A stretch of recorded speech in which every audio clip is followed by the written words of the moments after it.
Welcome back to the show. Today I am joined by Carmelle Beaugelin Caldwell. She's a Haitian-American multidisciplinary artist and organizational creativity consultant based in Princeton, New Jersey. Influenced by the study of human-centered design, her abstract and expressionistic style echoes Afro-Latin Caribbean art styles and sacred themes. She is the founder and curating artist at BeauFolio Studio and earned a Master of Divinity from Princeton Theological Seminary.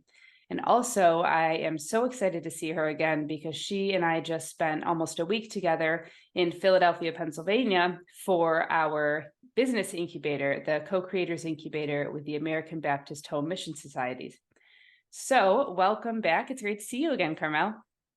See you again too, Bridget. This is exciting. Thank you so much for having me. I'm honored. Yeah, thank you for making it happen. So Carmelle and her studio BeauFolio have a beautiful emergence story that I would love for her to share with you. And she also has a process that she's created called CreatioDivina. So I'm going to hand it over to her and let her tell the story of how all of these incredible things came to be.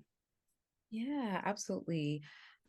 So it's so funny when I think about the origin story. I always start with this. I had no intention of starting a business. It was never my Mhm. dream. My family, is from Haiti. My parents are immigrants, and part of the supposed American dream for them was Mm. to come to this country, make sure I have a good education, probably become a doctor, lawyer, nurse, engineer, one of these trade kind of careers, and do that for 50 years and then retire. Mm. That was the dream. So when I went to seminary, that was a point of contention for them because although they love Jesus and they're very, a Christian, all the things, that ain't a job. Like you could do your Bible studies on the side while you're a doctor. Like that's do that. So I did end up going to Princeton Seminary with the hope of doing some doctoral work, possibly doing some teaching. And then during my time there, my mom was diagnosed with colon cancer. And so I went down to South Florida to be her caregiver. I was her only child. And so it was my responsibility to go down and be her caregiver, and something I did joyfully because I love her. I loved her. And during that year, I had always painted. I was always, a doodler as a child. And my dad used to encourage my painting. He used to put my little weird looking paintings up on the wall, but nothing serious because, again, just like with pursuing theological education, it's not a real job. So you maybe could paint, but while you're a doctor, while you're an engineer. So when I went down, I found that, I was going to all these appointments with my mom. I worked a part-time job at the mall. I was 25 at the time. And then I also, in order to stay as a student, I, did a year-long internship at a church in downtown Miami. So I had a lot going on. I wasn't interested in reading theological books. I wasn't really interested in reading Kierkegaard or Barth. Like that did not bring me comfort. What did bring me comfort was reading Harry Potter all over again, like all the books again, and painting and being very creative. And so that's what I did during that time was paint and be creative. And there's a story that I often share. You heard some of it, Bridget, during our week together. But when I do my CreatioDivina workshops, which we'll talk a little bit more about, I guess, I always start off with a story about creating this painting with my mom and then essentially, getting rid of it, tossing it away because it didn't feel beautiful or it didn't feel worthy to be seen, and how that, for all kinds of reasons, was one of the biggest creative mistakes I've ever made in my life. So following her passing, I came back to seminary with the whole, I mean, I went immediately back, she passed in April 2016.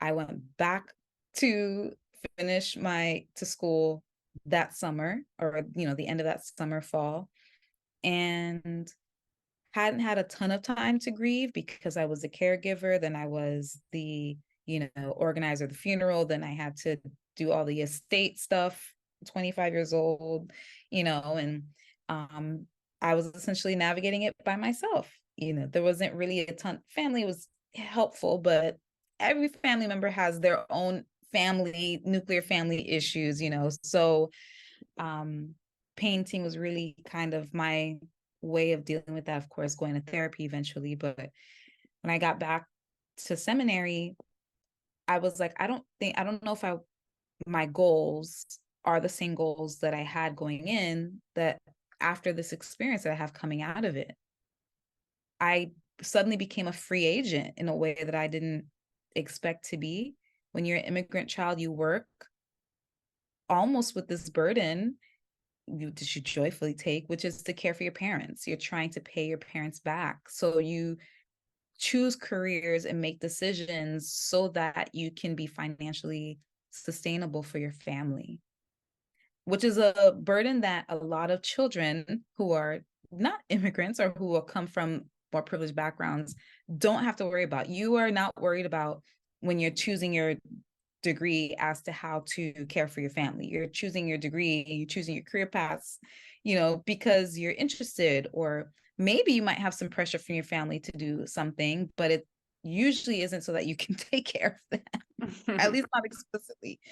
So when I got back to seminary, and I was like, I want to do something a bit more creative. So I started to convince my professors, if there was like a 20-page paper, can I do 15 and then submit an accompanying art project?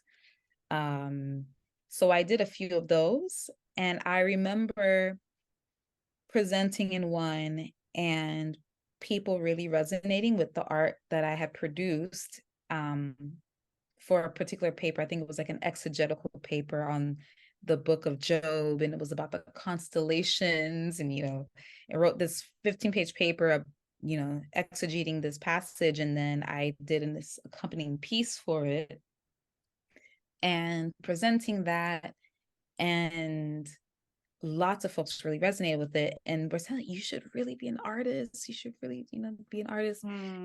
And I remember saying to God, in my prayer time and my quiet time, like, okay, like, this is really cool that people really love this art. I love doing art. It's not something that I usually share, but people resonate with it.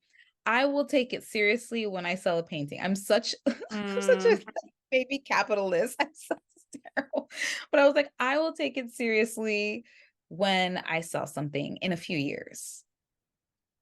That was my, and it wasn't even like a testing God thing. That's what my thought process was. Yeah. Literally by the end of the week, my professor, who became the dean, academic dean at Princeton Seminary, Dean Lapsley, sent me an email and was like, hey, I don't know what you're going to do with this painting, but can I buy it? I have a perfect place in my home, that, this wall that like needs something. And I saw your painting. I was like, that's what it needs. And I can't quite specifically remember the pricing of it at the time, to be honest, but the pricing that feels like that was the right price. She was like, well, how much are you giving it for? And I'm like, oh my God, I don't really know how much I would sell. Maybe $20, I'm like, yeah, that's great. And she was like, I'm sorry, I don't mean to insult you, like, but like, would you be willing to part with it for like 450, like something like that? And I was like, I was gonna give it away for 20. Oh. So that was my first sell. Wow. She was my first. Jack Lapsley, who is now, oh my goodness, she's in another institution now, but who at the time was one of my Old Testament professors, and decided that she would be my first sell. And that I said, okay, maybe based on that prayer, that quick prayer that I didn't even take seriously, that I said, maybe I should take it seriously. So that's the origin story of me being an artist. And BeauFolio, fast forward, pandemic time, I was working at Princeton Seminary as managing a grant. So I'm in the grant space a lot. And I was coming to the end of my grant time. The grant was coming to an end. And I kind of had this space where I was like, okay, what am I going to do? My first role out of seminary, I was very blessed to have a job coming right out of seminary, which was unheard of, which I didn't think was going to be possible because I didn't have a job like finals week. And then suddenly I had a job. And it was this really big job managing like $1.2 million in this grant.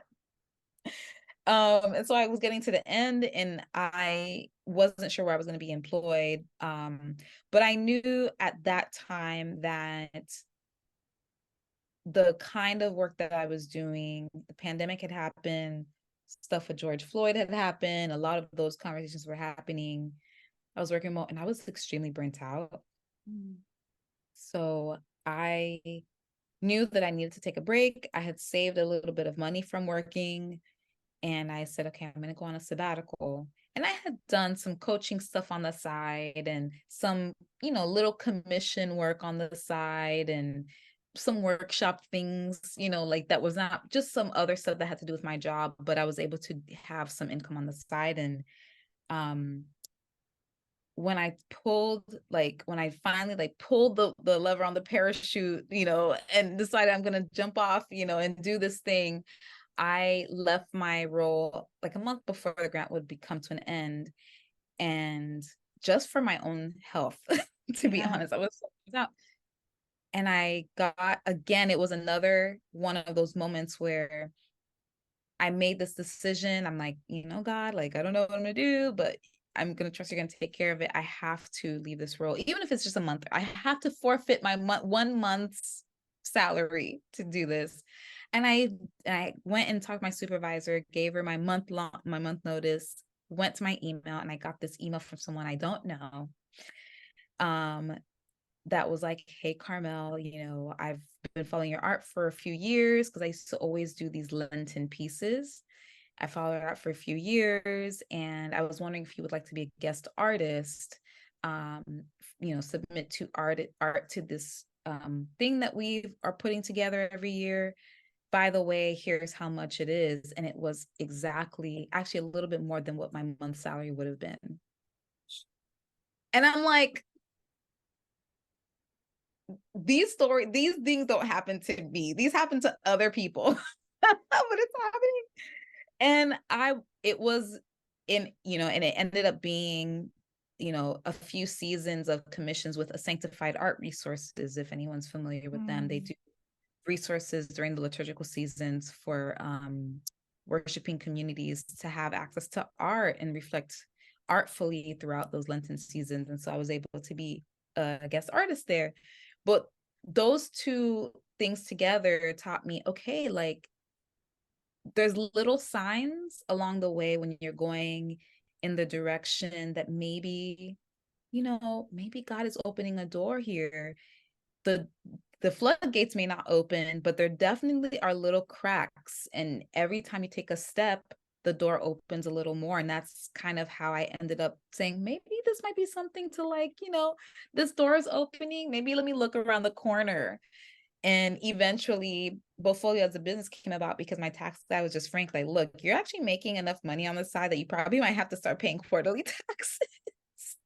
So you might need to organize yourself. And I'm like, so I started BeauFolio Studio LLC, not to start a business, but to organize my financial and tax situation, because I'm like, well, I need to pay quarterly taxes. The easiest way to do that is if I form an LLC, because I have all of this stuff on the side and I have to pay taxes, So a lot of it wasn't like I woke up one day and was like, I feel called to start a business. And, it was the rhythms of my life at that point, after this journey with my mom, became more so like I feel like I woke up, like I had this plan as an immigrant child to pursue XYZ thing. If I'm not going to be a doctor, I'm going to be a freaking good professor and scholar and so that I can at least study things I want to study, but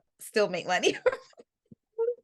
And then after that, those ambitions changed, and it became more so like, what is my life telling me? Because I need to make choices so that I can survive emotionally and spiritually as a human being. And I still need to sustain myself. So how do I do that? And the doors started to open, and I took the next faithful step.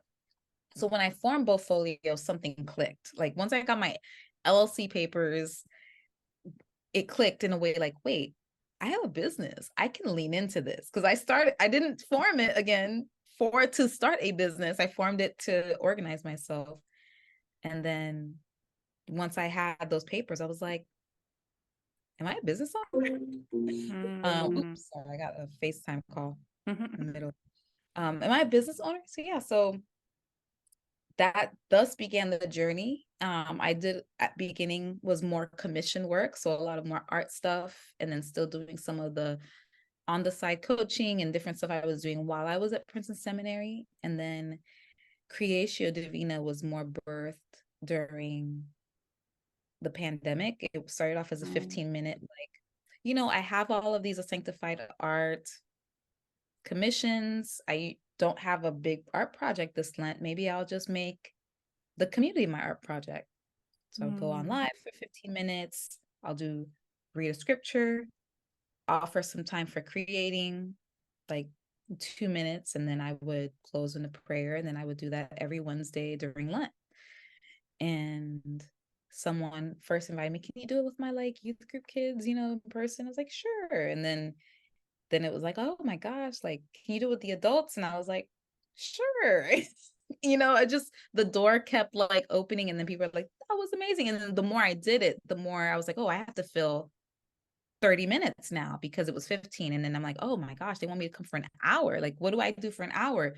So then over time, as the opportunity arose, it started to form a little bit more systematically. And now it's 2 hours, and it's 5 movements, of in the creative process. And we go from the artist studio where we create, to the art show where we share, to the artist table, where we have a discussion. And it's amazing how in a year and a half, 2 years, something that was like, oh, maybe I'll try, has become for a year my primary source of income. So it's really, that's I I have so many questions for you. So I'm going to back you up and kind of take it apart piece by piece, because I think there is an overarching theme here that sort of ties this all together. And I think if we can really take hold of it, that this is so applicable to everyone in their lives, not just artists, not just people in the sacred space, but everyone. In how do we allow our lives and our callings to unfold, as opposed to pushing them forward. What I'm feeling from you and what I'm hearing is that the biggest movements forward were either when you sort of released a prayer almost unintentionally, or when you just responded to a need naturally. It wasn't like, I've got to create this thing and I've got to make this happen. And it was more of a surrendering and a response than it was anything else. So if we step all the way back sort of to the beginning, when you were talking about being a free agent now, do you think that you would have found that creative space and that agency otherwise, if those events had not unfolded as they did? I am a huge believer that so the short answer is yes. I do believe that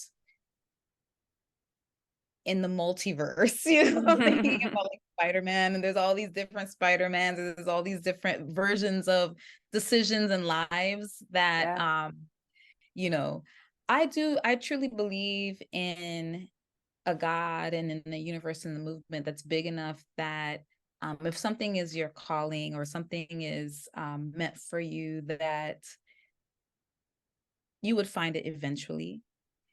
But perhaps maybe our ability in our time of enjoying whatever that is a bit more dependent, or how long we get to enjoy whatever that is dependent on, you know, the things like circumstances and decisions and things like that. But like eventually we may have a glimpse of it.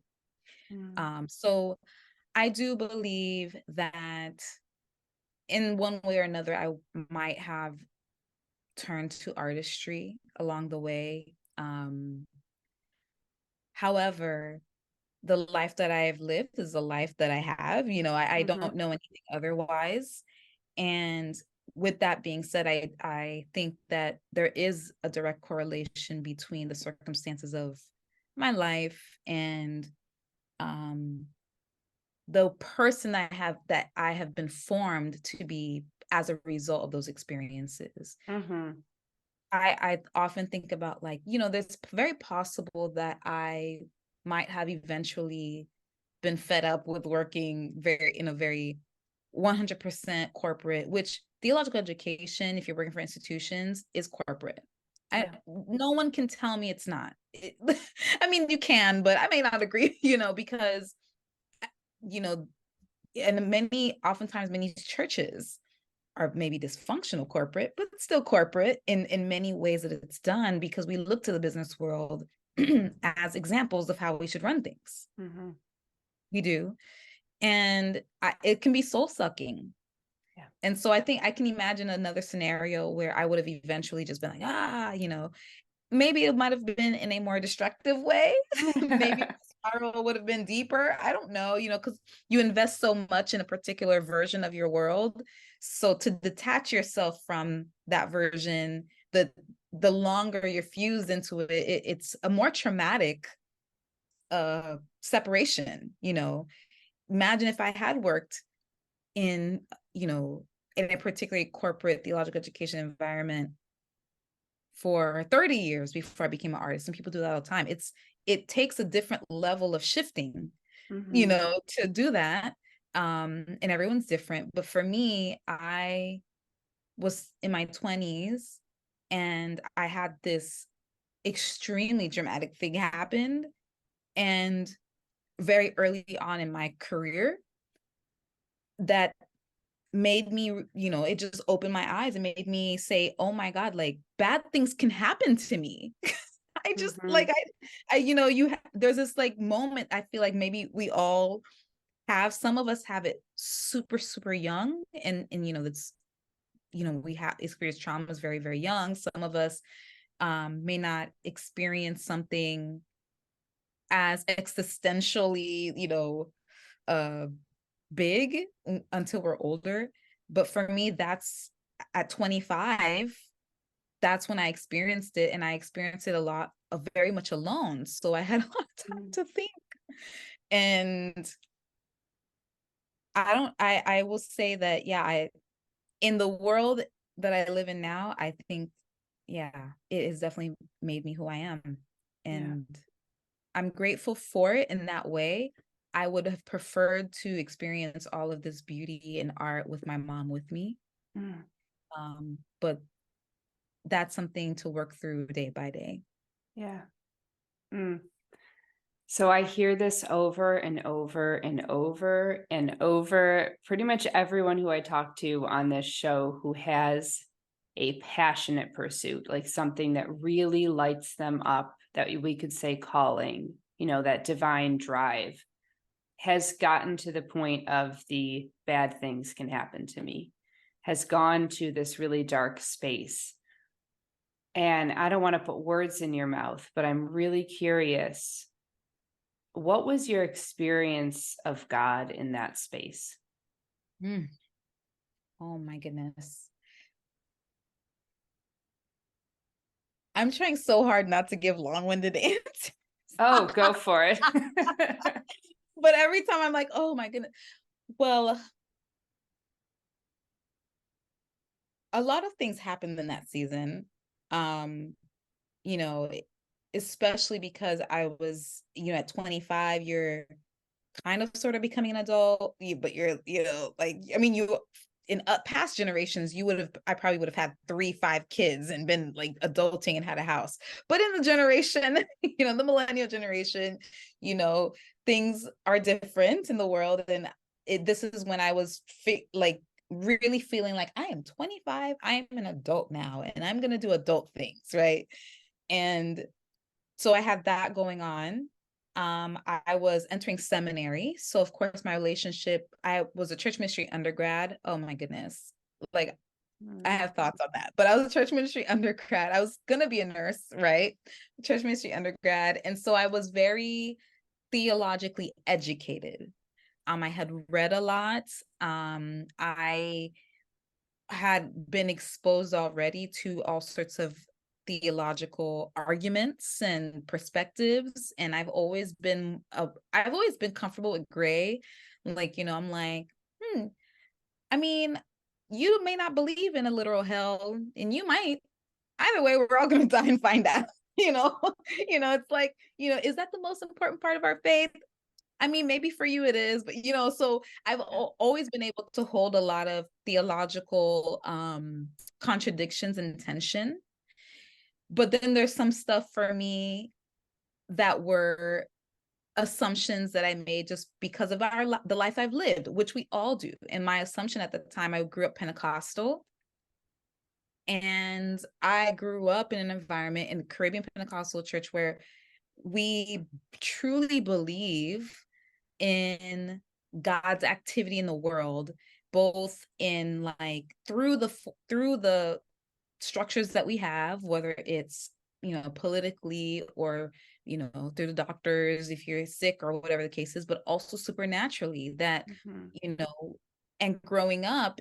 And you hear a lot in the non-Western world. I think the Western world, with the Enlightenment kind of no longer had the ability largely to accept these things as part of a reality. But coming from the Caribbean, or if you're from the global South context, there is a supernatural lens culturally to the world that we live in. Everything is in 3D.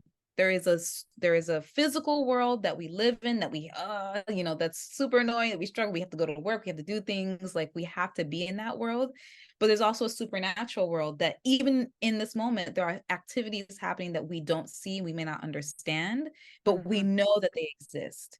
And so part of that comes in theologically, where I believe in a God that is able to spontaneously heal someone. I believe in God being able to heal someone through the doctor's wisdom, but also through this, oh my God, I don't know, like it just went away, like this is a miracle. I still believe that people can get up and walk, but I also hold intention that we must care for those with disabilities, and that people with disabilities are not defective, and that they are so holding those tensions all the time, right? So up in that point, my experience in life and faith has been very like favored by God, in a sense. We were not privileged. We were not, immigrant. I grew up, pretty much at the poverty line, but there was this sense of like, God is always providing for us in supernatural ways, or something will just appear. We're like, whoa, how did that happen? And we always attributed that to God. So, and my mom, people used to, both my parents were very spiritual in the sense. My father is a little bit of a mystic. So he's like, ooh, he's into all kinds of things. And my mom was Pentecostal, and everything. That's how we saw the world. And so I had this sense of like a hedge of protection, right? And I still do, but I understand that the world is now, I hold it in tension with, I also live in a fallen and imperfect world. I am a fallen and imperfect person. I am not exempt from the suffering of the world. Like, it's just, I can't pray away my, my suffering. It is possible and maybe perhaps inevitable just by nature of living in the world that we live in. But I had not learned that lesson yet. I knew in theory that it could be a thing. I had not experienced it because just the way that I saw the world. And then when my mom was diagnosed, I was very much convinced that, yeah, but she's going to be fine because we're going to pray. We're going to go to the doctor. We're Haitian. We have all of our teas. We have everything, like we have, we got all the things working for us. We got the Haitian teas. We got, the doctors and making sure that we, do what we're supposed to do. And we got Jesus, nothing can go wrong. This is a test of our faith. We're going through this to learn a lesson, whatever you try to theologize around it. And I used to, in the one thing I'll add is that summer, right before that, I was seeing a spiritual director on campus. And it was funny because she's kind of like she's actually a clinical therapist, but also did spiritual direction. So it was kind of a nice fusion. And I was going to her because it was cheap. It was the cheapest therapy I'll ever do, was subsidized because I was a student. And I was like, I've never been to therapy. Let's just go to therapy. Let's just be fun. So at the time, our sessions were so superficial. It was about like, what am I going to do this semester? What am I going? It was kind of like check-ins. And at the time, I was deciding whether I should do CPE, which is clinical pastoral education. You usually get placed in like either a psych ward or a hospital, and you learn chaplaincy. You do a chaplaincy kind of internship. And I was figuring out what I wanted to do. And I said to her, I really have been thinking a lot about death. And I was like, I feel like maybe I want to do CPE in a hospital, possibly in palliative care or hospice care, because I've never personally known anyone close to me that's died. By the time I've gone to a funeral, like I've been kind of removed from the person. And death fascinated me to an extent, like, how is it possible that you were here and now you're not? Like, what does that mean? Like I didn't have a concept. And I said, I think that I don't want the first time that I experience death in that way is with someone that's close to me, because I think I would lose my mind and I would lose my faith. So maybe the best thing would be to do CPE in a hospice or palliative care setting and understand it more from those who are experiencing it and be able to offer care in that way. And that was one of our last conversations before the semester came to an end, and, I was my first year in seminary. So I was trying to make decisions. That summer, my mom was diagnosed, and then the following year she passed, and it ended up being my first experience. Yeah. So what was surprising to me is that I didn't lose my faith. I'm like, I'm not gonna be a Christian after this. Like, there ain't no way. But my response, what happened was, there were times along the journey I would pray. I was always very honest with God. My prayers have always been conversational, because at the end of the day, I always felt like, look, ain't no use lying to you. You know exactly how I feel. I'm not going to thee-thou you. I'm not going to thee-thou myself to death. I'm just going to let you know how I feel. And then if I say something wrong, I ask for forgiveness. Right. Like, what else can I do? And I did that. And there were several times throughout that year where I said, I don't know why you're doing this to me. I cannot believe this is happening to me. I cannot believe this is happening to me. I don't know what you're doing, but you need to make this right. I don't know how it's going to be. You need to make this right. I'm like talking to God, like, you need to make this right. And then in those prayers, I would also punctuate it with, there's a scripture where Jesus talks about eating my flesh, drinking my blood, and everyone's like, what is this guy talking about? Like, this guy's out of his mind. So people start leaving the crowd, not realizing he's talking in metaphors. But, I think Jesus was trying to like troll people a little bit. I think he was trying to weed out the crowd. So he like wanted to say something that was like provocative, and then people be like, what? Instead of, the response would be like, what do you mean? But people were like, I'm not going to ask further questions. I'm just going to be out of here because this guy's out of his mind. People start leaving. That's Carmelle's paraphrase version. And Peter, and he looks at his disciples like, y'all gonna leave too? Like, are y'all?